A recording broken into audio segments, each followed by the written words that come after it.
So when you think about the really big names in tech today, Alphabet, Amazon, Meta, Microsoft, Apple, Yeah, the giants. exactly, what's the Right. common thread?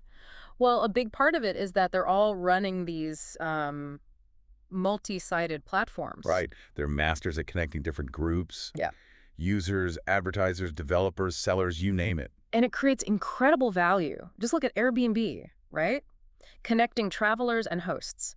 Its valuation often dwarfs traditional hotel chains like Marriott. It's a fundamental shift. And what we've been digging into, based on the resources you sent over, is how companies are trying to, well, engineer this. How do you take a regular product and turn it into one of these platforms? That's the core question for this deep dive. It's not just why, though. The why is interesting, but the actual how. The strategies involved? And there are really two big drivers pushing companies this way, kind of like two sides of a coin. Oh, Well, first, there's the, let's call it the value or growth incentive, finding new ways to make money. like your Airbnb example, they don't just take a cut of bookings anymore. Now they have, an ad engine for hosts. That's a whole new revenue stream. Exactly, opening up new avenues. But then there's the other side, maybe more like the fear or competitive angle. Ah, building defenses. Precisely. Multi-sided platforms, when they work, have these really powerful network effects. Meaning the more people use one side, the better it gets for the other side. Right, which makes it super hard for users to leave high switching costs and really difficult for new competitors to break in. It builds a kind of moat. Okay, that makes sense. Value and defense. But, and this is key from our sources, we're not saying every single product out there needs to become a platform. No, absolutely not. The focus today is purely on the strategies. If a company decides this is the right path, how might they actually pull it off? Got it. So let's jump into the first strategy the sources outlined, partnering up with third parties. What's the idea here? Okay, so this one really hinges on already having a solid product with a large and pretty active user base. Yeah. People are already using your thing and using it fairly often. Yes, the core concept is if you've got those users coming back, you can then invite other businesses, complementary ones, to offer their services to your users directly through your product or platform. And the sources mentioned a couple of prerequisites for this to really work well. They did. First, your original product needs to be solving a real core problem for people. But maybe not all their related problems. There should be unmet needs, often quite diverse ones. Okay, so you handle the main thing, but there's room around the edges. Exactly. And second, as you said, frequency is key. Users need to be engaging with your core product regularly.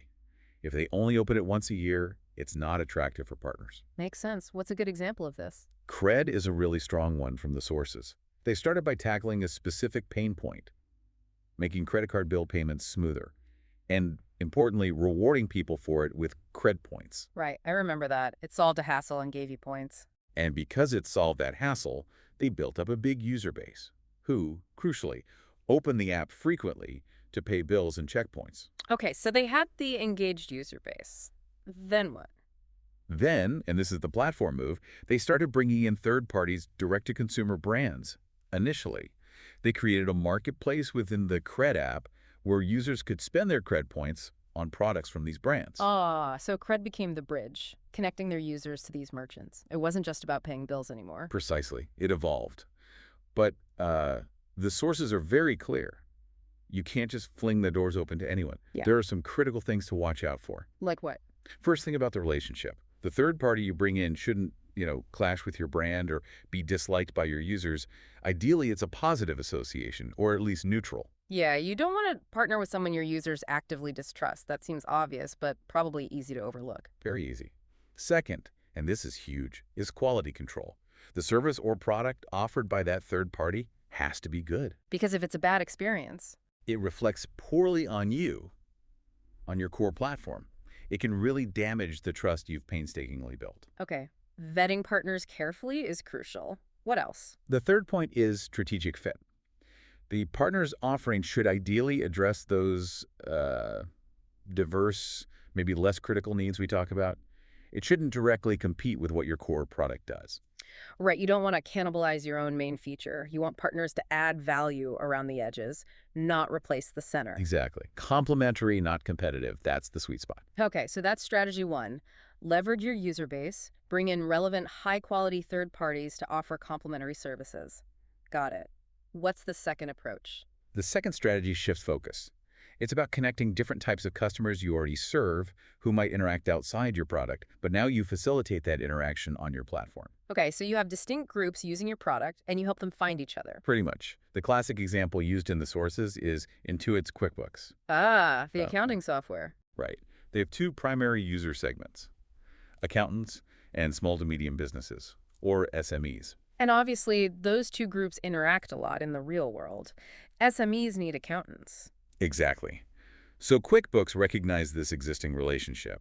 What they started developing is essentially a matchmaking feature. Matchmaking, how so? It allows SMEs using QuickBooks to find and connect with accountants within the QuickBooks network, specifically for services like doing audits or filing taxes. Interesting. So QuickBooks goes from just being the software they both use individually to being the place where they actually find each other for professional engagements. Yes, it brings that external interaction onto the platform, making the platform itself more valuable to both sides. But again, I assume there are pitfalls or key considerations here too. Oh, definitely. Two big ones highlighted. First, the connection you're facilitating has to create real, significant value for both segments involved. Both sides have to win. Absolutely. If the SMEs don't find good accountants easily, or if accountants don't get quality leads, the feature won't get traction. It needs that mutual benefit to fuel growth. Makes sense. What's the second consideration? Alignment with positioning. The interaction you're enabling needs to feel natural and logical, given how those customers already perceive your product. It shouldn't feel weird or out of place. Right. If QuickBooks suddenly tried to add, I don't know, a dating feature for accountants and SMEs, that would be bizarre, right? It doesn't fit. Okay, yeah, definitely bizarre. But connecting them for accounting services, that fits perfectly with why they use QuickBooks in the first place. It reinforces the product's core purpose. You avoid confusing or putting off your users. So the interaction has to make sense within the existing context of your product and the user's relationship with it. Couldn't have said it better myself. Okay, so strategy 2. Connect existing, distinct customer segments for mutual benefit, ensuring it aligns with your product's identity. That leaves strategy number 3. What's that one about? This third one is maybe a bit more indirect. It's about positioning your product as a kind of supplier or enabler that makes another company's platform more valuable. Okay, so you're not the main platform, but you're helping another platform succeed. Say more. Think about Tata in India. They had, and still have, a whole range of separate digital businesses. Big Basket for groceries, 1 milligram for pharmacy. Click for fashion, Chroma for electronics, AirAsia for flights. Yeah. Yeah, a lot of different brands. Exactly. Each operating somewhat independently, each with its own customers. Then they launched Tata Neu. Ah, the super app. Right. Now think about what Tata Neu does. It doesn't primarily connect new buyers and sellers itself. Instead, it provides value to the customers of all those individual Tata apps. How so? Well, for instance, it offers single sign-on. One login gets you into Big Basket, 1 milligram, Click, etc. That's a convenience benefit. Okay, I see that. And maybe more importantly, a unified reward system. You earn new coins as buying groceries on Big Basket, and you can spend those new coins on flights on AirAsia or electronics on Chroma. Ah, okay. So Tata Neu itself is acting like a platform layer on top of the other Tata services, making each of those services more attractive to use because they're part of this bigger ecosystem with shared benefits. That's it exactly. Tata Neu is supplying value convenience, unified loyalty directly to the end users of its customer platforms. Big Basket, 1 milligram, etc. So the focus shifts from creating the primary interaction yourself to enhancing the value proposition for users already on related platforms. Yes, you become a critical piece that boosts the appeal and stickiness of the larger ecosystem your customers operate in. Fascinating. Okay, let's quickly recap then. We've got 3 potential strategies based on our sources. Right. 1. Partner with third parties, leveraging your existing user base. 2. Connect different customer segments you already serve, facilitating valuable interactions between them. And 3. Position yourself as a supplier that enhances the value of your customer's multi-sided platform, focusing on their end users. And the drive behind these, going back to the start, is usually a mix of wanting that increased company value, finding new revenue. And building that competitive advantage, that moat, through network effects, and making it harder for customers to switch away. So as we wrap up, here's a thought for you listening. Look around at the products and services you use regularly. Applying these strategies, partnering, connecting segments, supplying value to another platform, can you spot any that seem ripe for transformation into a multi-sided platform?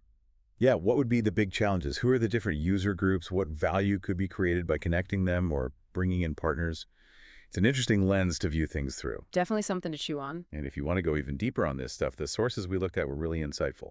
The Age of the Platform by Phil Simon, Matchmakers by Evans and Schmelency, and Platform Scale by Sanjit Paul Chowdhury. Great recommendations for anyone wanting to explore platform dynamics further.